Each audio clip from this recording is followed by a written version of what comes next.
आज के परिप्रेक्ष्य में जल की कमी एक किसानों के लिए एक बड़ी समस्या बनता जा रहा है। हम देखते हैं जहाँ पर जल की प्रचुर मात्रा में उपलब्धता थी कभी, जो आज के समय में थोड़ी कमी हो गई है। जहाँ पर जल तो भूमिगत जल था वो 10-12 फीट पे रहा करता था, वो आज करीब 40 फीट नीचे चला गया। तो जल की धीरे धीरे जो कमी है, धीरे धीरे ज़मीन के नीचे जा रहा है, वो आगे आने वाले समय से बहुत बड़ी समस्या पैदा करेगा और जिससे किसानों को खेती करना मुश्किल हो जाएगा। इसको आज के दौर में ये समझना ज़रूरी है कि हम जल को किस तरह से उपयोग में लाएं, अपनी खेती करें और किस तरह से जल को बचाएं। यह है कि हम लोग जो आज के समय की जल की बचाने की विभिन्न तकनीकी हैं, उनका उपयोग करना अति आवश्यक है। जैसे कि माइक्रो इरिगेशन के माध्यम से हम जल को बचाव कर सकते हैं। अभी तक क्या होता था कि किसान भाई जहाँ से जल मिलता है, जैसे मान लिया कि कहीं नहर से आ रहा है या फिर अपना ज़मीन किससे ले रहे हैं, बोरिंग से ले रहे हैं जल, तो होता क्या है कि कृषक बंधु पानी को एक तरफ से खोल देते हैं और पूरे खेत को भरने देते हैं। पद्धति द्वारा काफ़ी जो जल है काफ़ी मात्रा में यूज़ हो जाता है, जिसका 100% यूज ना होकर काफ़ी जो जल है वो पानी वेस्टेज हो जाता है। मान लिया कि यदि आप एक किसान हैं या कोई भी हैं, अगर आपको एक दिन में 5 लीटर या 2 लीटर जितना पानी चाहिए होता है, यदि आप उतना पानी से ज़्यादा पानी आपको दिया जाए तो आप पिएंगे तो केवल उतना ही ना, उससे ज़्यादा तो पिएंगे नहीं। तो वही हिसाब हमारे पौधों के साथ है, अपनी फसलों के साथ है कि उनको हम अगर ज़्यादा से ज़्यादा पानी दें, लेकिन उनकी जितनी आवश्यकता है केवल उतना ही वो ग्रहण करेंगी, उससे ज़्यादा वो ग्रहण नहीं करेंगे। जब ग्रहण नहीं करेंगे तो उस पानी का होगा क्या, वो या तो ज़मीन के नीचे जाएगा या ज़मीन के ऊपर वातावरण में चला जाएगा। तो इस तरह से जल की काफ़ी मात्रा में जो है हानि होती है। हम आपको एक चीज़ और बताना चाहते हैं कि जैसे मान लिया कि 1 बीघा में यदि कोई किसान एक तरफ से पानी खोलकर पानी सिंचाई करता है, तो उस स्थिति में जो किसान है करीब 5 से 6 लाख लीटर तक पानी जो है उपयोग में ले लेता है 1 बीघा में। अगर उसको ढंग से देखा जाए तो जो पौधे हैं वो उसका मुश्किल से 10 से 15% ही यूज़ करते हैं। बाकी जो पानी है 85 से 80% जब तक का जो पानी है वो बेकार हो गया, वो बेकार है, मतलब जो हमने दिया वो किसी भी काम का नहीं है। तो हमको ये देखना ज़रूरी है कि हम जो इतना सारा पानी जो वेस्ट कर रहे हैं, अगर 5 लाख का अगर हम 20% पानी भी देखें तो हमारा जो 4 लाख लीटर का पानी रहेगा वो हमारा सेव हो सकता है, बचाया जा सकता है। ये बात मैं तब कह रहा हूँ जब ये 1 बीघा में सिंचाई की बात है। और अगर हम जो किसान बंधु हैं, जो अगर एक गांव की बात करें तो बहुत बड़ा एरिया रहता है और इस तरह से देखा जाए तो बहुत सारा पानी जो है हम लोग वेस्ट करते हैं। तो इस जो वेस्टेज को बचाने के लिए हम क्या कर सकते हैं? हम लोग को ज़रूरी है कि कुछ ऐसी जो नई तकनीकी हैं, जैसे फव्वारा विधि द्वारा सिंचाई हो गई या ड्रिप इरिगेशन द्वारा सिंचाई हो गई, इन तकनीकी का उपयोग करें। इन तकनीकी के उपयोग से होगा क्या कि एक तो पानी की मात्रा कम चाहिए होती है, उसके बाद जो पौधे की फसल का उत्पादन है वो भी आपका बढ़ जाता है। अब देखिए इस स्थिति में जब किसान जो है एक तरफ से पानी खोल देता है, उस स्थिति में होता क्या है, अगर खेत ऊंचा नीचा है तो पानी कभी ज़्यादा भर जाता है और कभी कम रह जाता है, और दोनों ही स्थितियां जो है वो फसल उत्पादन के लिए हानिकारक है। यदि पानी ज़्यादा हो गया तब होगा क्या कि फसल उत्पादन प्रभावित होगा, अगर कम हो गया तो भी फसल उत्पादन प्रभावित होगा। तो इसलिए ज़रूरी है कि हम पौधों को उतना ही पानी दें जितनी उसकी आवश्यकता है, और पौधे का उत्पादन निश्चित तौर पर ज़्यादा बढ़ेगा। तो ड्रिप इरीगेशन और अपना जो है फव्वारा विधि द्वारा सिंचाई, जो है टपक विधि द्वारा सिंचाई और फव्वारा विधि द्वारा सिंचाई, दोनों ही सिंचाई हम लोग जो किसान भाई है अपनाएं। इन दोनों सिंचाई को अपनाने के लिए क्या है कि हमको सबसे पहले ये देखना होगा कि हमारे पास जो खेती का चक्र, फसल चक्र जो है वो क्या है।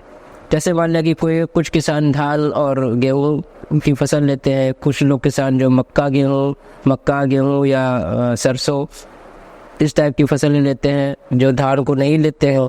जहाँ पर एक चीज़ मैं और कहना चाहता हूँ कि जहाँ पर जल की उपलब्धता कम है तो कृपया कृषक बंधु वहाँ पर धान की फसल का चुनाव ना करें, क्योंकि उस धान की फसल में ज़्यादा से ज़्यादा पानी की आवश्यकता होती है, और जब धान की फसल ज़्यादा पानी की आवश्यकता होती है तो निश्चित तौर से किसान भाई जो है ज़मीन से या फिर किसी भी अन्य स्रोत से पानी की उपलब्धता सुनिश्चित करेंगे, और जब इस तरह से पानी की कहीं ना कहीं कमी हो जाएगी। तो पहली बात तो ये, अगर पानी की व्यवस्था नहीं हो तो किसान बंधु ज़बरदस्ती और लोगों को देखते हुए धान की फसल का चुनाव ना करें, उसकी जगह और कोई फसल ले सकते हैं, जैसे उड़द हो गया, तिल हो गया, तिल की फसल हो गई, ठीक है, दलहन की फसल हो गई। तो इस तरह की फसल का आप लोग चुनाव कर सकते हैं। दूसरा, जैसे मान लिया कि रबी सीजन में जैसे गेहूं की फसल ले रहे हैं या सरसों की फसल ले रहे हैं, तो इस समय जो है आप लोग माइक्रो इरिगेशन के माध्यम से माइक्रो स्प्रिंकलर भी आता है और स्प्रिंकलर सिस्टम भी आता है, इन सिस्टम्स का भी उपयोग कर सकते हैं। जो किसान भाई सब्जियों की खेती करते हैं वो लोग बेड में सब्जी लगाएं और बेड में ड्रिप इरिगेशन द्वारा सिंचाई करें। जब ड्रिप इरिगेशन का तो एक और बड़ा फ़ायदा ये है कि भाई हमको अगर कोई खाद या फिर कुछ दवाई भी अगर देनी होती है तो ड्रिप के माध्यम से भी दी जा सकती है। तो उसमें अननेसेसरी किसान भाई को अलग से कुछ छिड़काव करने की आवश्यकता नहीं होगी, अलग से कोई खाद डालने की आवश्यकता नहीं होगी। तो ड्रिप इरिगेशन में भी किसान भाई जो है अच्छा काम कर सकते हैं, फसल उत्पादन अच्छा ले सकते हैं। इसमें जो है मल्चिंग का भी अगर उपयोग किया जाए तो वो भी बहुत लाभकारी है।